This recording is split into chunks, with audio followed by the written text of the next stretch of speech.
Hey guys, welcome to my video. Uh, if you've already seen Jamie B's books channel already, you know this is not the first video that I've put up, and I didn't do a Booktube Newbie Tag to start my video. I was debating whether to do one or not, but there are reasons why people do a Booktube Newbie Tag, even if I don't like some of the questions all that much. Apparently, I'm not the only one who thinks some of the questions are more like a job interview rather than introducing people to your channel. Nonetheless, there is some value to doing a Booktube Newbie Tag. And I think there's also some value to waiting to do your Booktube Newbie Tag until you've at least tried recording videos before. I'm not the sort of person who ever did much videography or anything involving video editing or anything like that before doing this Booktube channel. So I'm sure there are quite a few other people that are in the same boat. I also don't have a smartphone. So this is using a camera on my computer, which has issues. The poor little computer is trying really hard. But yeah, so my technological setup is not going to improve for a while either. But at least I've kind of figured out how to make peace with it a little bit. The lighting, as some people have noted, is not optimal. But for now, it's going to have to do. So without any further ado, I'm already almost 2 minutes in and I still haven't answered any questions. So let's get into some questions. Question 1 is, why did you start this channel? So this is actually a channel I have had for a while. It was originally called Ravenmount, not Jamie B's books. And I still have some things that are called Ravenmount in various places. When I started my book blog way back when on Blogger or Blogspot,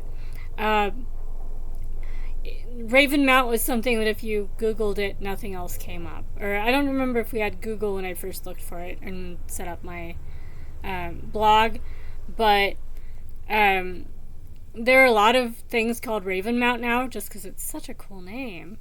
It used to be there was just a property company out of kind of Russia and maybe sort of located in Britain that used that name. That was all that came up. Like, okay, I don't have to worry about any other people with the same name because that's totally not the same thing. Now there's a lot more things called Ravenmount, and while I kind of sort of got it first, it doesn't have a lot of viewers on any of the things I've called Ravenmount. And I've been calling myself Jamie B on enough book sites, on Goodreads especially, just to differentiate myself from all the other Jamies that show up, that Jamie B books made sense, or Jamie B's books.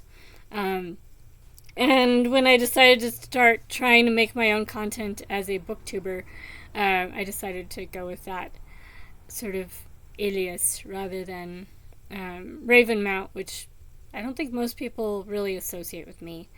So we'll see. I might still use Ravenmount as a vlog channel, or I don't know. I still like the name, and I still have some sites that are using it, so I haven't given up that name. But for now, this is the one I'm using from my booktube. And we'll see what happens in the future. As far as why did I start doing booktube, I've been active in the online book world for a while. I've had a book blog on Blogspot or Blogger for long enough that books, that Blogger and Blogspot are kind of sort of run together in my head because I don't remember which one started out. I think it was Blogspot that it started out as. And I think I actually had a bookish blog or website even before that, back when websites were something that you hand coded in HTML. So I've been doing stuff online involving books for a long time. Um, and I've been doing readathons for a while. A couple years ago, I started helping out as an admin for the Dewey's readathon. And even before that, I got involved with setting up an auxiliary readathon sort of thing that happens once a month because some of us wanted more readathon after the Dewey's readathon ended one year. So I've been involved in the readathon community and online in the Goodreads book clubs in a few different subject areas, and I just had never actually done Booktube, partly because I wasn't really sure that I could do videos. I've always been very poor, and my technology is always lagging behind what everybody else is using, and I'm also disabled. And my hands don't lend themselves very well to using a smartphone. They're not designed for me at all. So I don't own one. I have a cute little flip phone that works for a phone and doesn't really do anything else. So a lot of the things people are doing online now involve a smartphone, and I'm just left behind with the Luddites for the moment. I don't know when that's going to change, because as long as smartphones are still big and wide with a touchscreen, they're still not really made for my hands. So until I'm wealthy enough to be able to afford some of the other options that are out there, probably I'm going to be dealing with a rather jerry-rigged system, even if I had money, which I don't. So I was really self-conscious about my ability to make videos that would be watchable by anybody, including myself. But yeah, I did a lot of Zoom meetings over the COVID years, and in the process realized that, okay, I don't hate what I look like in a video nearly as much as I thought. Even when my hands are visible, it's not as scary as I thought it was going to be. And actually, I kind of liked the hat look in Zoom videos. You'll notice I wear a hat a lot. In real life, I wear a hat a lot. It's enough that most people notice if I'm not wearing a hat, because I feel naked if I'm not wearing a hat. So when I do vlogs that are not book videos, I don't wear a hat because I'm revealing my inner soul or something like that. Anyway, let's move on to question 2 before I run out of viewers. Question 2, what are some fun and unique things you can bring to Booktube? I'm not sure about unique, although I haven't seen any kitten rescuers that are doing Booktube, so I know people, though, in the readathon world that are active in the readathon world and rescue kittens, so it is a thing. I also do crochet, and I will be doing videos that involve crochet. I'd like to do some sort of cafe clutch sort of things where you sit around and stitch and talk about books and talk about stuff in live streams with coffee or tea. So that will be a thing. I don't know about unique. Booktube's been around for so many years, and I'm so new to actually being involved in it. I'm sure everything I'm thinking about has been done, but I'm going to do it, and considering the way the algorithms work, I can only find tiny corners at a time of the Booktube world anyway, and I'm sure that's the way it is for most people. So even if what I'm doing already exists, it may not show up in other people's feeds just because YouTube is weird. So, I definitely am a nerd. I read a lot of different sorts of books. I don't have a lot of money to buy books. So, just by definition, my book collection is more in the backlog, is what some reviewers would call my entire collection. Sometimes I get new books, especially if I put in for Goodreads giveaways, that kind of thing. So occasionally I will be reading a book that's actually current, and I do use the library, so sometimes I check out books that actually happen to be current. Otherwise, all my books tend to be older, and I read a lot of things that have to do with subjects that I studied in college and just that I've been interested in general. So I suppose that's not unique, but might be a nice voice to add to the Booktube community. What am I most excited for about this new channel? I am excited about talking about books where it's at least conceivable that somebody else might watch that actually is interested in some of what I'm saying. I don't have a lot of friends that read what I read, and a lot of them that do read also have full-time jobs and kids and other things, so they can't read as much as I do. So I do love the online book world because some of the people I meet in the book world read as many books as I do. And even the ones that don't, a lot of them are not freaked out by the fact that I read so much, especially once they know that I'm disabled and don't have a full-time job. There's kind of a cattiness about numbers that I don't like in the book world. That if you read a lot of books, sometimes you end up being on the defensive a lot because as soon as you say, oh, I read 20 books this month, everybody jumps on you like, there's no way you actually read those books and you're lying and you're not really reading it very well. So there is a side to being a person that reads a lot on the internet that I dislike. But if you hadn't noticed, I can be rather vocal about standing up for my rights as a person that reads a lot. So that will come up, I'm sure, because every once in a while there will probably be a rant when I come across one of these incidents again. I should just let it go and move on. But it happens a lot, and I do get annoyed. But I'm excited about having a YouTube channel devoted to books that might actually lead to interactions with other people that read a lot of books, or that read books that I read, or that read in the same way that I read, or, just people that like books and reading. Why do I love reading is question 4. I love reading because it allows me to approximate my goal from childhood. That's like my overarching goal in life, to know all the stuff. When I realized that school was fun, so when I was about 6, probably, I also developed this sort of personal goal that I wanted to know everything and learn everything, and not just be a nerd on one subject, be a nerd on everything, know all this stuff. During school, that seems like something that people encourage. You want to learn stuff, that's amazing, and they promote that you learn more stuff, and once you become an adult, you're supposed to narrow yourself down to a job and a specific life, and that's it. And you do get some flack as a reader from some people if your goal in life is to learn a lot, because it's not producing anything, it's an internal goal.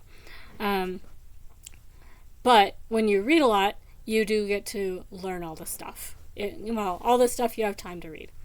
So, kind of a roundabout answer. But maybe you kind of get an idea of where books sit in my head. It's the learning all the stuff. Which is also why I read a lot of variety. There's still some books I don't read, but I read a lot of different things for that reason.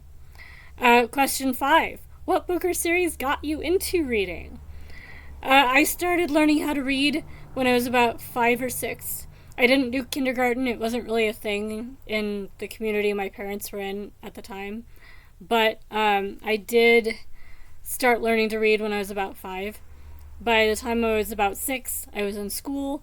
And as soon as I got past the, see Dick run, see Jane run, Jane has a ball, Jane throws the ball, the dog chases the ball. I still remember some of those pages from those initial books. Once I got past that, I was off and running and didn't really look back. And by 3rd grade, I was reading Lord of the Rings. So somewhere in there was probably a book or a couple books that really kept me going. But not a particular book. And before then, I did get read to as a kid too. My dad especially would read me books. So it might have even been before that, and I just gradually started reading them myself. But I've read books ever since I could read books. And yeah, I can't imagine not reading books.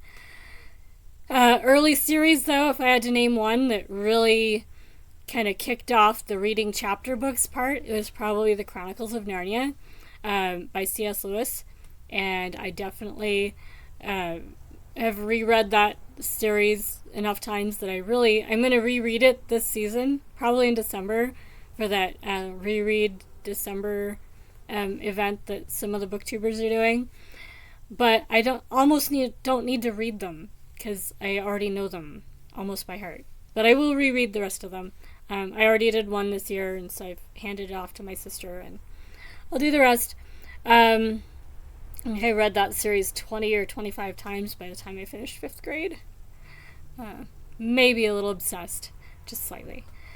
What questions would you ask your favorite booktubers? How long did it take you to learn your mad editing skills? Oh my gosh. I think partly it's my technology, that I just don't have a computer that can handle the software that I've tried so far. And the editing software that's in YouTube itself is very limited. And my recording setup is very ghetto. So there's probably an upper limit to what I can do with the setup that I have without already having the skills I don't have. But I'm always amazed at what other people can do so easily in editing their videos and doing things like popping up a little text box that corrects what they said wrong and maybe puts commentary on the screen, or popping up a little image of the book that they're talking about when they don't have a physical book. I don't have that capability yet that I know of. If it is in the YouTube editing software, I haven't found it yet. And I barely know how to use that, and I'm still figuring out just basic things like how to trim out the bits that I don't like. So I think that would be the stuff I'd be asking about. As far as learning it, I would need to actually be in the same room with them while they're doing it and just watch them and try it out with them. And I don't learn very well by someone trying to explain it. So unfortunately, it's going to be a long process probably. What challenges do you think starting a booktube channel will be the hardest to overcome? Editing. I don't really have enough of a background doing video editing to know what I'm doing, and programs that are supposed to be intuitive aren't. And on top of that, they barely run on my computer for some reason. I didn't used to be that bad at computers. I used to do tech support, but computers have moved on since I stopped doing tech support, and now I'm behind. But the last editing software I tried, the playback when I'm playing my video to figure out what I want to do to it, the software can't keep up. So the video and the audio lag apart from each other really quickly. And so I'm not able to edit them very well because the bits that are going on in the video don't match up with the audio at all. And so I finally gave up and went back to using the YouTube editor because at least it doesn't do that to me.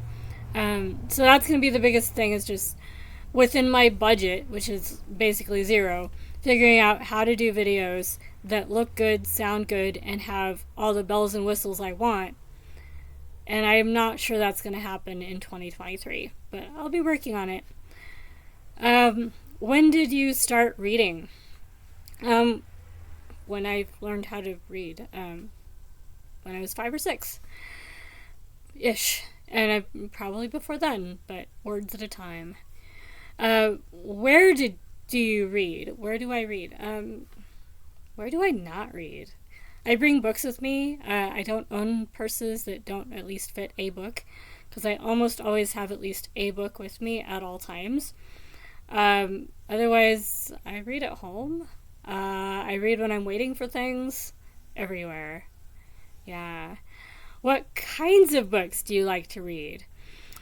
I used to say I read everything, and then I realized I don't read everything because I don't read romances if they're like genre romance, although I have read them. There was a time when I read a whole bunch of them in one summer, which I might talk about later, but yeah, I don't read a lot of romance. I don't read a lot of horror. It's got to be well written or I get bored with it. So a lot of the genre horror just bugs me. I don't do a lot of sports writing. I don't do inspirational. I am an atheist, and I have been since I was a teenager. So while I do know a heck of a lot about Christianity and other religions, I don't get anything out of inspirational fiction. And there are a lot of classics that are already about Christians and Christianity anyway that I don't see any need to read modern fiction that is marketed under that category. There are some books that are good enough that I'll read them anyway, even though they're in that sort of genre. But generally they're about as well written as the romances and the pulp horror, so I don't think I'm missing much. But that is as an atheist. I'm not, looking for books that enrich my experience and my relationship with God. I don't have one that I know of. So, that's that. So I guess I don't read everything. I don't read a lot of business books or self-help books either, although there was a time when I read some categories of self-help, but not since I was about 30s. And then the sometimes included question, what does your book collection look like? Well, my book collection is almost entirely books I've not read yet. So I don't keep books after I finish them. I tend to give them away to free libraries of some sort, little free libraries, community bookshelves, which in my area tend to be in libraries. Or I give them to people. I have an arrangement with one of my siblings that when I finish a book and they haven't read it yet, they get the book. When they finish a book and I haven't read it yet, then I get the book. And once we've both read it, whoever owns it decides if they're going to keep it, and if they don't choose to keep it, the other one can keep it. And then if neither one of us wants to keep it, it goes to a free shelf. So with that system, most of the books in my collection are unread, so the concept of only having a couple unread books does not apply to me at all. Being so poor, when I acquire books, I acquire them because I may not be able to get them later. So if I suddenly can acquire 100 books that I want, it doesn't matter that then I'm going to have to keep those 100 books till I read them. That's a good thing because I don't have the money to go out and buy them as I want them.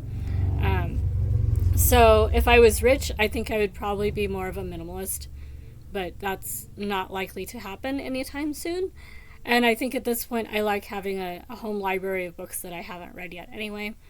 So I'll probably still keep it that way. I do own about maybe 100 books that I've already read that I'm keeping. Maybe 100. It's probably a bit less than that now because I've been decluttering so that I can move. So that is the questions from the Booktube Newbie Tag that I chose to answer. So this set of questions is from a Booktube wiki, and it says it was originally created by Brenda C.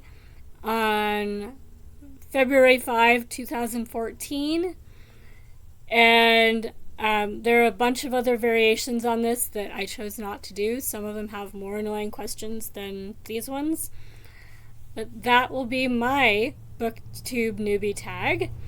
It doesn't cover all the things I'd like to be saying about my channel, but it's a start.